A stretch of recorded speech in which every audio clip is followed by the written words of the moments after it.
ತಾಲೂಕಿನ ಚನ್ನಳ್ಳಿ ಗ್ರಾಮ ಪಂಚಾಯಿತಿ ವ್ಯಾಪ್ತಿಯ ಸಿದ್ದರಾಮಪುರ ಗ್ರಾಮದ ಸೀಮೆಯ ಗಣೇಶ್ ಕ್ಯಾಂಪ್ ಹತ್ತಿರವಿರುವ ಜಮಕಲ್ ಗುಡ್ಡಕ್ಕೆ ಶನಿವಾರ ಸುಮಾರು 11 ಗಂಟೆಗೆ ಆಕಸ್ಮಿಕವಾಗಿ ಬೆಂಕಿ ತಗುಲಿ ಗುಡ್ಡ ಮತ್ತು ಸುತ್ತಮುತ್ತಲಿನಲ್ಲಿರುವ ಅನೇಕ ಹುಲ್ಲಿನ ಬಣವೆಗಳು, ಕೋಳಿಗಳು, ಮನೆಯ ಶೆಡ್ಡುಗಳು ಸುಟ್ಟು ಕರಕಲಾಗಿರುವ ವಿಷಯ ತಡವಾಗಿ ಬೆಳಕಿಗೆ ಬಂದಿದೆ.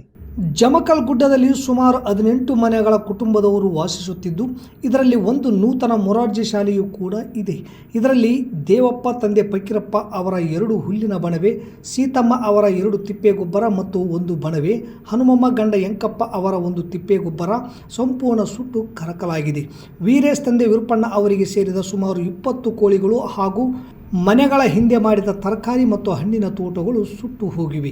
ನಂತರ ವಿಷಯ ಗೊತ್ತಾಗಿ ಕಾರ್ಟಿಗೆಯಿಂದ 3 ಫೈರ್ ಇಂಜಿನ್ ಜೊತೆಗೆ ಅಗ್ನಿಶಾಮಕ ದಳದವರು ಬಂದರೂ ಅವರು ಬರುವಷ್ಟರೊಳಗೆ ಗುಡ್ಡದಲ್ಲಿ ಬೆಳೆದು ನಿಂತ ಗಿಡಮರಗಳು, ರೈತರ 3 ಬಣವೆಗಳು, ತೋಟಗಳು, 3 ತಿಪ್ಪೆಗೊಬ್ಬರ, 20 ಕೋಳಿಗಳು ಸುಟ್ಟು ಕರಕಲಾಗಿವೆ ಎಂದು ಸ್ಥಳೀಯ ಯುವಕರಾದ ಗುರುಪ್ರಸಾದ್, ಹನುಮೇಶ್ ಹಾಗೂ ಶಿವರಾಜ್ ತಿಳಿಸಿದರು. 2-3 ವರ್ಷಗಳಿಂದಲೂ ಸಹ ಫಾರೆಸ್ಟ್ ಆಫೀಸ್ನಿಂದ ಸುಮಾರು 3,000ಕ್ಕೂ ಹೆಚ್ಚು ಗಿಡಗಳನ್ನಿಟ್ಟು ಅವುಗಳನ್ನು ರಕ್ಷಣೆ ಮಾಡುತ್ತಾ ಬೆಳೆಯಲು ಅವರು ಸಹಕರಿಸಿದ್ದರು. ಆದರೆ ಏಕಾಏಕಿ ಶನಿವಾರದಂದು ಬೆಂಕಿ ತಗುಲಿದ್ದು ಗಿಡಮರಗಳಿಂದ ಹಚ್ಚ ಹಸಿರಿನಿಂದ ಕಂಗೊಳಿಸುತ್ತಿದ್ದ ಜಮಕಲ್ ಗುಡ್ಡ ಇಂದು ಸಂಪೂರ್ಣ ಸುಟ್ಟು ಕರಕಲಾಗಿದೆ. ಕ್ಯಾಂಪಿನ ವ್ಯಾಪ್ತಿಗೆ ಬರುವ ಕುಲಕರ್ಣಿ ಆಲಂಬಾಷಾ ಪಿಡಿಒ ಪಂಪನಗೌಡ ಅವರಿಗೆ ಫೋನ್ ಮಾಡಿ ವಿಷಯ ತಿಳಿಸಿದರೆ, ಇದು ನಮ್ಮ ವ್ಯಾಪ್ತಿಗೆ ಬರುವುದಿಲ್ಲ, ಅರಣ್ಯ ಇಲಾಖೆಯವರಿಗೆ ಫೋನ್ ಮಾಡಿ ಎಂದು ಬೇಜವಾಬ್ದಾರಿಯಿಂದ ಜಾರಿಕೊಂಡರು. ನಂತರ ಕೊಪ್ಪಳ ಎಂಪಿ ರಾಜಶೇಖರ್ ಇಟ್ನಾಳ್ ಅವರಿಗೆ ಫೋನ್ ಮಾಡಿದಾಗ ತಕ್ಷಣವೇ ಸ್ಪಂದಿಸಿ ಸಿಂಧನೂರು ತಹಸೀಲ್ದಾರರಿಗೆ ಫೋನ್ ಮಾಡಿ ತಿಳಿಸಿದರು.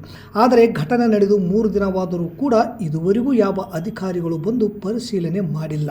ಕೂಡಲೇ ಸಂಬಂಧಪಟ್ಟ ಅಧಿಕಾರಿಗಳು ಬಂದು ಬಡವರ ಹಿತ ಕಾಪಾಡಿ ಸುಟ್ಟು ಹೋದ ಕೋಳಿಗಳು, ಬಣವೆ, ತಿಪ್ಪೆಗೊಬ್ಬರ ಹಾಗೂ ತೋಟಕ್ಕೆ ಪರಿಹಾರ ಕೊಡಿಸಲು ಜಮಕಲ್ ಗುಡ್ಡದ ಯುವಕ ಬಸವರಾಜ್ ಮನವಿ ಮಾಡಿಕೊಂಡಿದ್ದಾರೆ.